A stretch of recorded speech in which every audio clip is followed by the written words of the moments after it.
ពេលខ្ញុំទៅធ្វើការនៅរោងចក្របានថ្ងៃនៅរោងចក្រខ្ញុំប្រាប់អូនឯង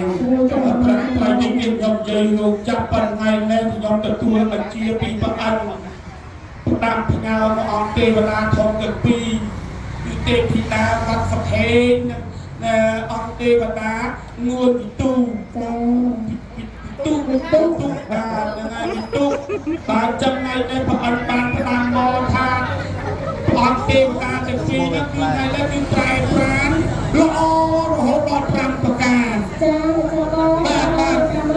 ល្អ5ប្រការកូនស្រីល្អ5ប្រការកូនប្រុសល្អ5ប្រការបូកគ្នាមកបានបោះស្មៅមានទឹក10ចាបាទ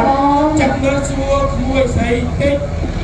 បាទមកដល់ខាងកណ្ដាលយើងពូក្មួយល្មមទៅហ្នឹងហើយមើលសួរតិចតែព្រះអង្គបានផ្ដាំមកល្អ5ប្រការដឹកខ្លួនឯងល្អប្រងណាដឹកណាអត់ដឹងទេអត់ដឹងខ្លួនឯងស្អាតអត់ដឹងខ្លួនឯងល្អអត់ដឹងទេអត់ដឹងទេអញ្ចឹងព្រះអង្គថ្ងៃនេះបានផ្ដាំមកថាសុខេងល្អ5ប្រការតើល្អទាំង5ចក្រយាហ្នឹងនៅកន្លែងណាចង់ដឹងអត់កូន